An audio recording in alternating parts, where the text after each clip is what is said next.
আসসালামু আলাইকুম ভিউয়ার্স, আজকে চলে আসলাম মিরপুর জাতীয় চিড়িয়াখানা।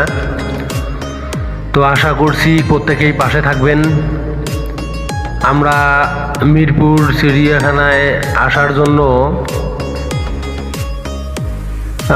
বাসের থেকে নেমে এই মুহূর্তে রিক্সা যোগে যাচ্ছি চিড়িয়াখানার গেটের দিকে।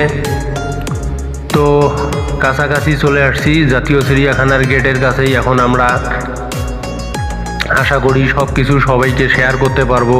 এই মুহূর্তে আমরা গেটের সামনে নেমে পড়লাম। তো দর্শক চলুন প্রথমে দেখি এখানকার সুন্দরতম প্রাণী হরিণ। এই হরিণ, বাচ্চা হরিণ সহ মা বাচ্চা দুজন একসাথে খাইতেছে, অনেক সুন্দর লাগতেছে এবং অনেক অনেক হরিণ এখানে, খুবই সুন্দর লাগতেছে দৃশ্য। এবারে আমরা আসলাম এখানকার আরেকটি সুন্দরতম প্রাণী, এটা হলো নীল ময়ূর।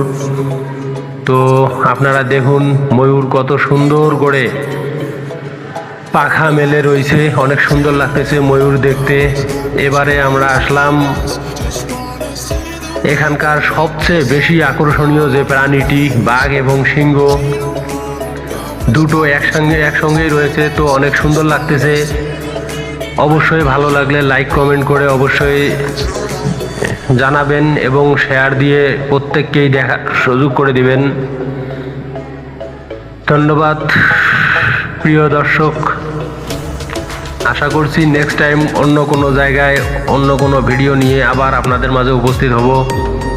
ধন্যবাদ সবাইকে। আল্লাহ হাফেজ।